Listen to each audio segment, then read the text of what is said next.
రాజాదిరాజ యోగిరాజ పరబ్రహ్మ శ్రీ సచ్చిదానంద సమర్థ సద్గురు సాయినాథ మహారాజుకి జై.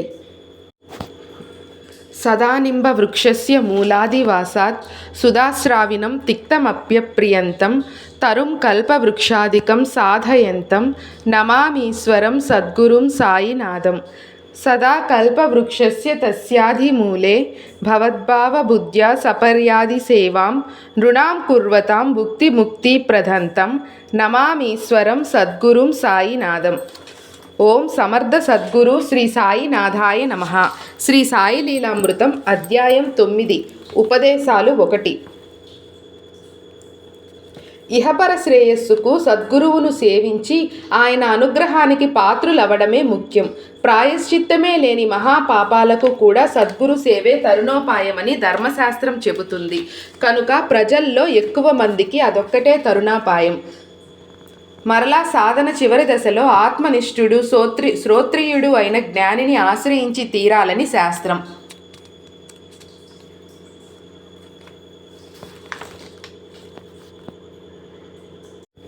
అటువంటి గురువులలో ఉత్తములు శ్రీ సాయి బాబా. ముముక్షువు ఎలాంటి గురువును ఆశ్రయించాలో, ఎలా సేవించాలో ఒకప్పుడు సాయి ఆచరించి చూపారు. ఈ విషయమే మరలా చిత్రమైన రీతిన ఉత్తమమైన తమ బోధగా శ్యామ చేత చెప్పించారు. ప్రపంచంలోని అన్ని మతాల ఆధ్యాత్మిక సాంప్రదాయాల మహనీయుల అనుభవాల సారమంతా అందులోనే ఉన్నది. సాటే అను ఒక పెద్ద వ్యాపారి ఒకప్పుడెంతో నష్టపోయి ఇల్లు విడిచిపోవాలని తలచాడు. స్నేహితుల సలహాపై 1911లో సాయి సన్నిధిలో కొద్ది రోజులున్నాడు. అప్పుడు శ్రీగురు చరిత్ర ఒక సప్తాహం పారాయణ చేశాడు. నాటి రాత్రి ఆ గ్రంథాన్నే చేతబట్టుకొని సాయి స్వప్న దర్శనమిచ్చి దానిని గురించి ఏమో చెప్పారు. మరుసటి ఉదయమే దాని భావమేమని అతడు కాకాసాహెబ్ చేత బాబాను అడిగించాడు. అతడు ఇంకొక పారాయణ చేయాలని ఆయన వివరించారు. అది వినిన హేమాత్ పంతు తాను 40 సంవత్సరాలుగా పారాయణ, 7 సంవత్సరాల నుండి సాయి సేవ చేస్తున్నా లభించని కృప సాటేకు అంత త్వరగా లభించిందే అని కలత చెందాడు. వెంటనే అతన్ని లేపి శ్యామ వద్దకు వెళ్ళి అతని వద్ద 15 రూపాయలు దక్షిణ తీసుకొని అతనితో కొద్దిసేపు మాట్లాడిరా అని బాబా ఆదేశించారు. హేమాత్ పంతు వెళ్ళేసరికి శ్యామ పూజకు కూర్చుంటున్నాడు. అక్కడ ఉన్న ఏకనాథ భాగవతం చూడగానే తాను ఆ రోజు పారాయణ చేయలేదని గుర్తొచ్చింది. దానిని తెరవగానే ఆ రోజు చదవవలసిన భాగమే వచ్చింది. తననందుకే బాబా పంపారని తలచి పారాయణ పూర్తి చేశాడు హేమాత్ పంతు. ఇంతలో శ్యామ కూడా పూజ పూర్తి చేసుకొని వచ్చాడు. బాబా తన నుంచి దక్షిణ కోరారని విని నా వద్ద పైకం లేదని ఆయనకు తెలుసు. నా 15 నమస్కారాలే దక్షిణగా సమర్పించు. సరే కానీ నీ వంటి విద్యావంతుణ్ణి నా మాటలు వినడానికి ఎందుకు పంపారో అయినా ఆయన స్ఫురింపజేసిన లీల చెప్తాను. సంగమనేర్ నుండి వచ్చిన రాధాబాయి తాను కోరకనే సాయి తనకు ఉపదేశమిస్తే కానీ అంతవరకు అన్నం తిననని నిశ్చయించుకున్నది. 3వ రోజు ఆమెకేదైనా హితం చెప్పమని సాయిని కోరాను. బాబా ఆమెను పిలిపించి ఇలా చెప్పారు. అమ్మా, వ్యర్థంగా నిన్ను నువ్వు బాధించుకోకు. నా వృత్తాంతం విను, నీకెంతో ఉపకరిస్తుంది. నా గురువు గొప్ప యోగి, దయామయుడు. వారి నుండి ఉపదేశం ఆశించి 12 సంవత్సరాలు సేవించాను. కానీ ఆయన నాకే మంత్రము ఉపదేశించలేదు. నా తల బోడి చేయించి 2 పైసలు దక్షిణ కోరారు. ఆయన కోరినది ధనం కాదు, మొదటి పైసా నిష్ఠ, అంటే స్థిరమైన విశ్వాసం. అది సమర్పించాను. ఆ ప్రేమమూర్తి ఎప్పుడూ ధ్యానంలో ఉండేవారు. ఆయనను చూస్తూనే నేను ఆనందంలో మునిగి ఆకలి దప్పులు కూడా మరిచాను. ఆయనను మరచి నాకు శాంతి ఉండేది కాదు. నా మనస్సు వారి యందే నిలిచింది. అంతకాలము నాకు అన్నవస్త్రాలకు లోటు లేదు. ఈ ప్రేమయే, విశ్వాసమే నేను సమర్పించిన మొదటి పైసా. ఆయన కోరిన 2వ పైసా సబూరి, అంటే సంతోషం, పట్టుదలతో కూడిన ఓరిమి. అది సర్వ పాపాలను, కష్టాలను తొలగించి విజయాన్నిస్తుంది. సర్వ సద్గుణాలకు నిధి, విశ్వాసానికి సోదరి. నేను దీనిని సమర్పించాను. ఆయన కృప కోసం వేచి ఉన్నాను. ఆయన తమ మనోదృష్టిని నాపై నిలిపి నన్నుద్ధరించారు. నా యత్నమేమీ లేకనే వారి కృప వలన నాకు ఈ స్థితి కలిగింది. ఆయన నాకే మంత్రము ఉపదేశించినప్పుడు నేను నీకెలా ఉపదేశిస్తాను? మంత్రము కానీ మరే ఉపదేశం కానీ ఎవరి వద్ద నుంచి పొందవద్దు. నన్ను గురించి సదా ప్రేమతో చింతన చేస్తూ ఉండు. నేను నీపై దృష్టి నిలుపుతాను. అలా చేస్తే నీకు పరమార్థం తప్పక లభిస్తుంది. మసీదులో కూర్చొని నేనెన్నడూ అబద్ధం చెప్పను. వేరే సాధన కానీ శాస్త్ర విజ్ఞానం కానీ అవసరం లేదు. పూర్ణ విశ్వాసం ఓరిమి కలిగి ఉండు. గురువే దైవం. ఆయనే సర్వం సమకూర్చగలడు. ఈ కథ వినడంతోనే హేమాడ్ పంతుకు పట్టరాని ఆనందంతో కంఠం గద్గదమై నేత్రాలు ఆనంద బాష్పాలతో నిండి శరీరమంతా రోమాంచితమైంది. ఇంతలో గంటలు వినిపించి మధ్యాహ్న హారతికి ఇద్దరూ మసీదుకి చేరారు. భక్తులు చేతులు తడుతూ మేళతాళాలతో ఆరతి పాట పాడుతున్నారు. పంత్ను చరచరా లాక్కుపోయి సాయికి కుడిపక్కగా శ్యామ కూర్చున్నాడు. పంత్ ఎదురుగా కూర్చున్నాడు. సాయి వారు చెప్పినదంతా విని అర్థమైందా అన్నారు. అర్థమైంది. నా చిత్తం శాంతించింది. సరైన మార్గం తెలిసింది అన్నాడు పంత్. నా పద్ధతి అత్యాశ్చర్యకరము. ఈ ఒక్క సంఘటన గుర్తుంచుకుంటే చాలు అని బాబా దానిని సారాంశం ఇలా చెప్పారు. ఆత్మజ్ఞానానికి నిరంతరం ధ్యానం అవసరం. ధ్యానం వలన మనస్సు స్థిరమవుతుంది. సర్వగతుడైన ఈశ్వరుని యందు మనస్సు నిలపటమే పరమార్థం. ఇది కుదరకపోతే నా ఆకృతిని నఖశిఖ పర్యంతము అహర్నిశలు నీ మనస్సులో నిలుపుకో. నీ మనస్సు ఆ ఒక్క రూపాన్నే పొందుతుంది. ధ్యానించే నీవు, ధ్యానింపబడే నేను, ధ్యానమనే క్రియ వేరుగా అనుభవం అవక సర్వగతమైన చైతన్యమే అనుభవం అవుతుంది అన్నారు. ఇంతలో ఆరతి పూర్తయి భక్తులంతా జయ జయధ్వానాలు చేశారు. పంత్ చేతిలో ప్రసాదం ఉంచుతూ, బాబా, అలా చేస్తే నీ స్థితి కూడా ఈ ప్రసాదంలాగా మధురమైన సర్వార్థ సిద్ధి లభిస్తుంది అన్నారు. ఈ లీల గూర్చి హేమాడ్ పంత్ ఇలా అంటాడు. నా మనసులో అశాంతిని రేకెత్తించి నన్ను శ్యామ ఇంటికి పంపి నాటి పారాయణ పూర్తి చేయించి శ్యామ నోట ఈ లీలలను సాయియే చెప్పించారు. నిజమైన గురువు ఎలా ఉంటాడో తెలుసుకోవటం మన మొదటి కర్తవ్యం. అందుకే ఒకప్పుడు సాయి అన్నారు, సద్గురువును తెలుసుకోవాలి, లేకపోతే ఎందుకొచ్చినట్లు? పిడకలేరుకోవడానికా? మానవుడు జన్మకొచ్చింది సద్గురు కృపతో మృత్యువును జయించడానికే. సద్గురు లక్షణాలు వృత్తాంతంలో ఇలా కనిపిస్తాయి. శ్రోత్రియుడు బ్రహ్మనిష్ఠుడు అయిన వారినే సేవించాలని వేదాలు చెబుతున్నాయి. తత్వదర్శినే సేవించాలని శ్రీకృష్ణుడు భగవద్గీతలో చెప్పాడు. వశిష్ఠుని ఆశ్రయించాక విశ్వామిత్రుడు కూడా బ్రహ్మర్షి కాలేదు. రాముడు తన ఆచరణ ద్వారా అదే తెలిపాడు. శ్రీ గురు గీత అట్టివాడే గురువని చెబుతుంది. అందుకే నిజమైన ఫకీరు చాలా అరుదు అని సాయి అన్నారు.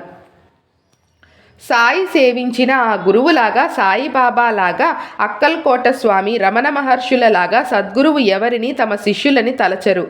సర్వాన్ని ఆత్మగానే దర్శిస్తారు. సాయి అందరినీ బావు అంటే సోదర, రమణ మహర్షి ప్రతి జీవిని వారు అనేవారు. అందువలన వారు ఎవరికి ఏ మంత్రము ఉపదేశించరు. ఆధ్యాత్మ ప్రచారం, శిష్య సేకరణ, గ్రంథరచన, ఆలయ మఠ ఆశ్రమ నిర్వహణలు చేయరు.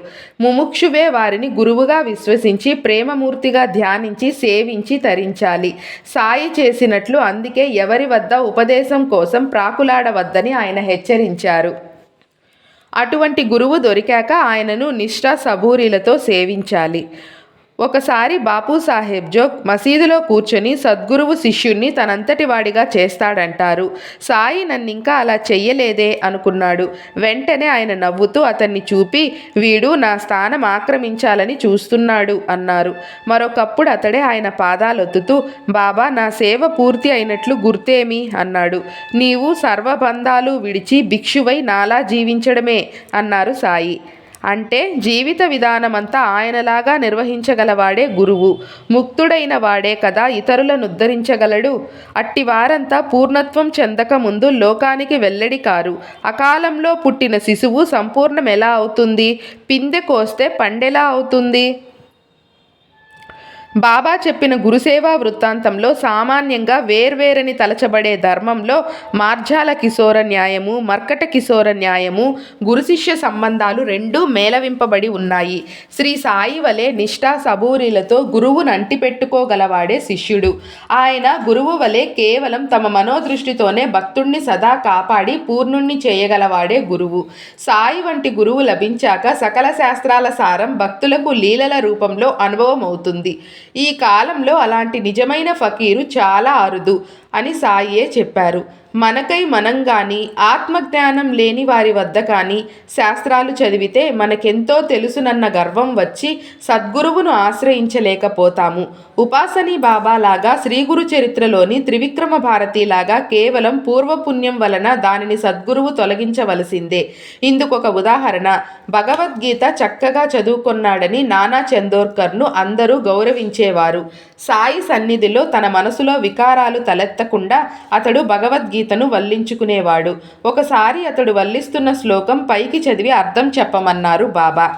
అప్పుడతడు 4వ అధ్యాయంలోని 34వ శ్లోకం, తద్విద్ధి ప్రణిపాతేన పరిప్రశ్నేన సేవయా ఉపదేక్ష్యంతితే జ్ఞానం జ్ఞానినస్తత్వదర్శినః చదివి గురువులకు సాష్టాంగ నమస్కారం సేవ చేసి ప్రశ్నించు, అప్పుడా బ్రహ్మజ్ఞానులు నీకు జ్ఞానం ఉపదేశిస్తారు అని దానిని అర్థం చెప్పాడు.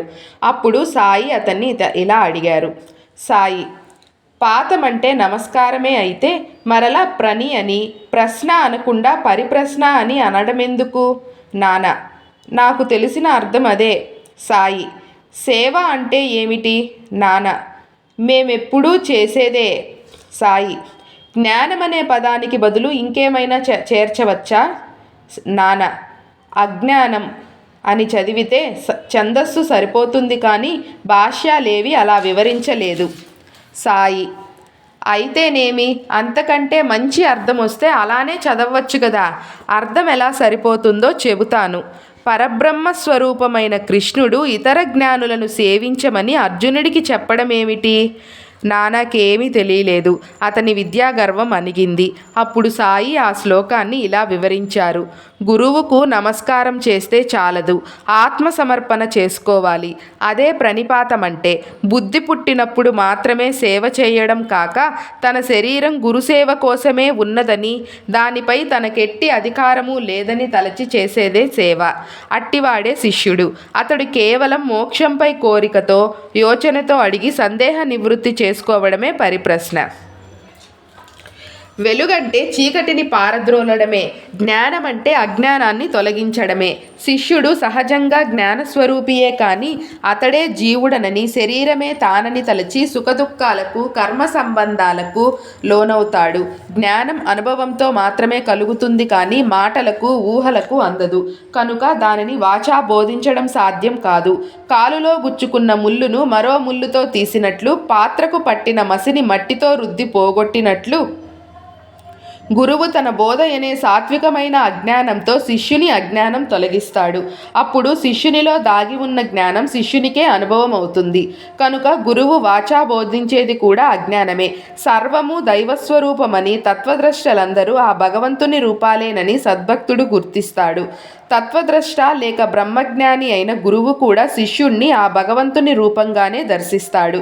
అటువంటి గురుని ప్రాశస్త్యం తెలిపేందుకే కృష్ణుడు ఆత్మజ్ఞానులను సేవించాలన్నాడు అని చెప్పారు బాబా.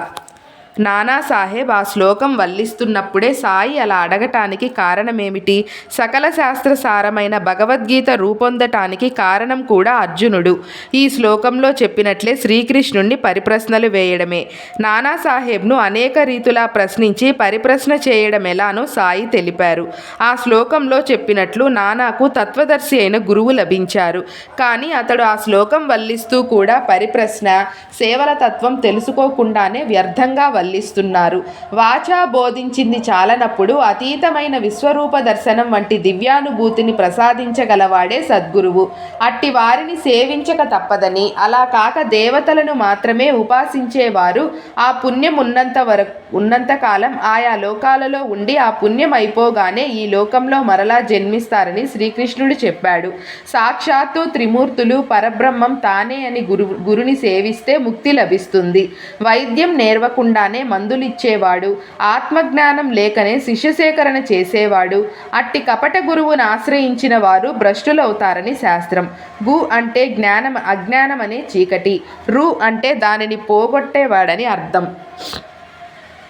వెలుగే చీకటిని పోగొట్టగలదు. చీకటిని వెలుగుగా భావించి దానిని పోగొట్టుకోగలిగితే ఇక వెలుగెందుకు? మానవ మాతృలకు పరబ్రహ్మస్వరూపులుగా దర్శించటం బ్రహ్మజ్ఞానానికి మాత్రమే వీలవుతుంది గాని అజ్ఞుడైన సామాన్యునికి ఎలా సాధ్యం? అందుకే సప్తశృంగీదేవి శ్రీమన్నారాయణుడు తమ భక్తులను సాయి వద్దకు పంపారు. అందుకే వేద ఋషులు, శ్రీకృష్ణుడు మొదలుకొని సాయి వరకు మహాత్ములందరూ గురువునే సేవించాలన్నారు. కానీ ఈ ప్రపంచంలోని సాధువులందరిలో ఎవరు బ్రహ్మజ్ఞానులో ఎవరు కారో ఎలా తెలుసుకోవాలి? మనకై మనమే నిర్ణయించుకుంటే ఎలా ఉంటుందో ఇందుకు సరియైన మార్గమేదో సాయి తెలిపారు. కుశాబావు అనే టీచరు ఒక సాధువును ఆశ్రయిస్తే ఆయన ఒక మంత్రం నేర్పాడు. దాని వలన అతడు కోరగానే పండ్లు, మిఠాయి వంటి వస్తువులు చిత్రమైన రీతిన అతని చేతిలోకొచ్చేవి. అది చూసి జనం అతని చుట్టూ చేరసాగారు. కొందరు అతన్ని రకరకాలుగా విమర్శించారు. వీరిని దండించటానికి తగిన మంత్రాలు నేర్పమని అతడు ఆ సాధువును వేధించసాగాడు. ఆ సాధువు అతనిని ఇక నుంచి సాయిబాబాను ఆశ్రయించమని చెప్పి హిమాలయాలకు వెళ్ళిపోయాడు. కుశాబావు 1909లో షిరిడీ చేరాడు. కానీ బాబా అతన్ని మసీదులోనికి రానియక అతడు ఆ శక్తులను గోదావరి నదిలో విడిస్తే కానీ రానివ్వనని పట్టుబట్టాడు. ఆ మంత్రశక్తితో అతడు వేరొక చోటు నుండి వస్తువులను తెప్పిస్తున్నాడని, కనుక అవి అమాయకులను అపవిత్రం చేస్తున్న దొంగ సొత్తని ఆయన చెప్పారు. అతన్ని చూసిన వారికి కూడా అటువంటి శక్తులపై వ్యామోహం కలుగుతుంది కదా. ఇలా అతన్ని సాటివారిని అపవిత్రం చేస్తున్న ఆ శక్తులను అతడు విడిచిపెట్టాలని ఆయన చెప్పారు. చివరకు అతడు దానిని గోదావరిలో విడిచి వచ్చాక బాబా అతని చేత రోజు సమర్థ రామదాస స్వామి వ్రాసిన దాసబోధ చదివించారు. అతని చేత శ్రీగురు చరిత్ర 108 పారాయణలు చేయించాకనే అతన్ని ఈ క్రింది రీతిన అనుగ్రహించారు. ఒక ఏకాదశి నాడు కుశాబావు ఉపవసిస్తున్నాడు. అతడు బాబాను దర్శించి ప్రసంగవశాత్తు పూర్వం ఋషులు కందమూలాలు తినేవారని చెప్పాడు సాయి. ఆ పదాన్ని కాంద, ఉల్లిగడ్డ అని చమత్కరించి అతన్ని కొన్ని ఉల్లిగడ్డలిచ్చి తినమన్నారు. అతడు దిక్కుతోచక ఆయన తింటే తింటానన్నాడు. అప్పుడు ఇద్దరూ చెరికొన్ని తిన్నారు. అప్పుడు సాయి కొందరు భక్తులను పిలిచి, ఈ సద్బ్రాహ్మణుడు చూడండి, ఏకాదశి నాడు ఉల్లి తిన్నాడు అని చెప్పి గేలి చేశాడు. అతడు తనను బాబా ఆదేశిస్తేనే ఉల్లి తిన్నానని, ఆయన కూడా తిన్నారని చెప్పాడు. బాబా అంగీకరించక తాను తిన్నది కక్కి చూపారు. అందులో కందమూలాల ముక్కలే ఉన్నాయి కానీ మచ్చుకైనా ఉల్లి లేదు. కుశాబావు అదే మంచి అవకాశమని తలచి ఆయన కక్కినది మహాప్రసాదమైన గురుచిష్టంగా గురువు ఎంగిలి తినేశాడు. బాబా అతన్ని తిట్టి కొట్టి వారించాలని చూశారు కానీ అతడు వినలేదు. అతడి భక్తి శ్రద్ధలకు ఆయన కన్నుల వెంట ఆనంద బాష్పాలు కారాయి. ఆయన అతనిని ఆశీర్వదించారు. అతడు మంచి గురుభక్తుడయ్యారు. ఈ లీల ద్వారా లోకానికి శ్రీగురు చరిత్ర యొక్క ప్రాశస్త్యం తెలిపారు బాబా. దాని పారాయణ కుశాబావును పవిత్రుణ్ణి చేసి సద్గురు కృపకు పాత్రుణ్ణి చేసింది. సాటేకు, హేమాత్ పంతుకు కూడా అట్టి శ్రేయస్సునే ప్రసాదించింది. శ్రీ వాసుదేవానంద సరస్వతి, రంగావధూత, నానే మహారాజ్ వంటి వారెందరికో ఈ గ్రంథ పారాయణమే వారు ఆశ్రయించదగిన గురువును గురించి తెలిపి వారి గురు కృపకు పాత్రులను చేసి మహాత్ములుగా రూపొందించింది. పూర్ణులైన గురువును ఎలా ఆశ్రయించాలో చెప్పిన గ్రంథం అదొక్కటే. రెండవ దత్తావతారమైన శ్రీ నరసింహ సరస్వతి స్వామి అంతర్హితులయ్యాక వారి మధ్య లీలలు విని నామధారకుడు ఆయన సాక్షాత్కారం కోసం తపిస్తూ గాన్గాపురం చేరాడు. అతనికి అక్కడ సిద్ధుడనే యోగి రూపంలో శ్రీ నరసింహ సరస్వతి స్వప్న దర్శనమిచ్చారు. నామధారకుడు నిద్రలేవగానే ఆ సిద్ధయోగియే ప్రత్యక్ష దర్శనమిచ్చి అతనికి శ్రీగురు చరిత్ర చెప్పాడు. శ్రీగురు చరిత్రకు అంత ప్రాముఖ్యం ఇవ్వటం ద్వారా లోకానికి శ్రీ సాయి ఎన్నో ఆధ్యాత్మ రహస్యాలు సూచనగా తెలపడమే జరిగింది. సాధకులు నామధారకునిలా మొదట శ్రీ దత్తావతారమైన సద్గురుని లీలలు వింటే వారిని దర్శించి ఆశ్రయించాలన్న బలమైన కోరిక కలుగుతుంది. అతడు సహజంగానే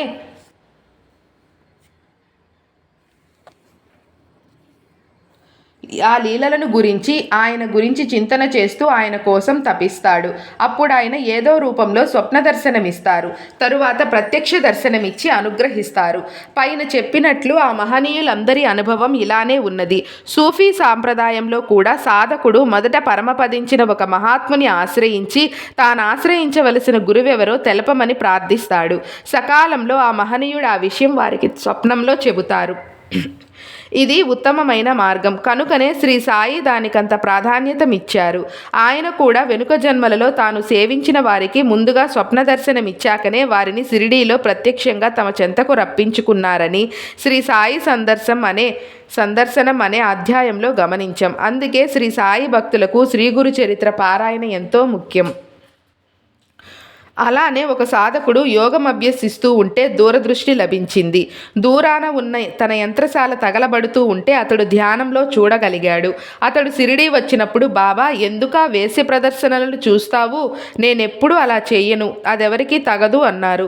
ఆత్మజ్ఞానంతో లభించే శక్తులు లోకహితం చేస్తాయి. ఇటువంటి శక్తులు సాధకులను ప్రజలను కూడా పక్కదారి పట్టిస్తాయి. కోరి శక్తులను సాధించి లోకాన్ని మెప్పించటం వేశ్య వృత్తి. అట్టి సాధకుని భక్తి ఆ భగవంతుని పట్ల వ్యభిచరించి అతనికి లోకానికి కూడా కీడు చేస్తుంది. సామాన్య బోధకునిలాగా సాయిబాబా మాయ, బ్రహ్మం మొదలైన పెద్ద పెద్ద మాటలు వల్లించలేదు. సామాన్యుల కవి నిరుపయోగమే కాక అహాన్ని పెంచుతాయి కూడా. సామాన్యంగా ఎంతో చిన్నవనిపించే విషయాలే చాలా పెద్దవి. వాటిని చక్కదిద్దుకొని నిజమైన మానవత్వాన్ని అలవరుచుకొనటమే ధర్మమని, దాన్ని సాధించకనే సాధన ప్రారంభిస్తే ఇహపరాలు రెండూ చెడతాయని ధర్మశాస్త్రాలు చెబుతున్నాయి. వెనుక సాయి చెప్పిన మామిడి పూత వలె మనం సద్గురు భక్తు నుండి మధ్యలో రాలిపోకుండాను, మరుజన్మలో దుఃఖం కలగకుండాను వారి ఉపదేశాలు ఉపకరిస్తాయి. సాయి భక్తులను ఎలా హెచ్చరించేవారో చూద్దాం. ఒకసారి అంజన్వేల్ నుండి మధురదాస్ అనే భక్తుడు వచ్చి సగుణమేరు నాయక్ ఇంట్లో దిగాడు. ఒకరోజు వాళ్ళిద్దరూ సాటివారి దోషాల గురించే మాట్లాడుకుంటున్నారు. తరువాత మధురదాసు మసీదుకు వెళ్ళగానే బాబా చికాకుగా, ఏమిటి సగున్ అంటున్నాడు అన్నారు. తమ సంభాషణ బాబాకెంతో బాధ కలిగించిందని అతడు గ్రహించాడు. దుష్ప్రచారము, దానిని ఆసక్తితో వినడమే కదా దుస్సాంగత్యమంటే. అది నిజమైన అబద్ధమైన సర్వం సాయి రూపమన్న వివేకాన్ని పాడు చేసి పుణ్యం అపహరించి హృదయాన్ని కలుషితం చేస్తుంది. అలాగే ఒకరోజు వసతి గృహంలో ఒకడు వేరొకరి గురించి అపవాదులు కల్పించి వారి మనసులు విరిచేయాలని తలచాడు. తరువాత అతడు బాబా లిండికి వెళ్తుంటే ఎదురయ్యాడు. అప్పుడు ఆయన మలం తింటున్న ఒక పందిని అతనికి చూపి, అది మలము ఎంత ప్రీతిగా తింటుందో చూశావా? సాటివారి గురించి అపవాదులు కల్పించడం అలాంటిదే. క్రమంగా మనలను సాటివారు ఏవగించుకుంటారు. అంతేకాదు, అలా చేస్తే మనం కష్టపడి సంపాదించుకున్న పుణ్యమంతా వారికి, వారి పాపం మనకు వస్తాయి. ఇక షిరిడీ యాత్ర వలన కూడా మనకేం ప్రయోజనం అన్నారు. అందుకే క్రీస్తు ఇతరుల దోషాలెంచకు, ఎంచితే భగవంతుడు నీ లోపాలెంచుతాడు, క్షమించడు అని సాటివారిని ఎంత కొద్దిగా నిందించినా నరకంలో శిక్ష తప్పదని చెప్పాడు.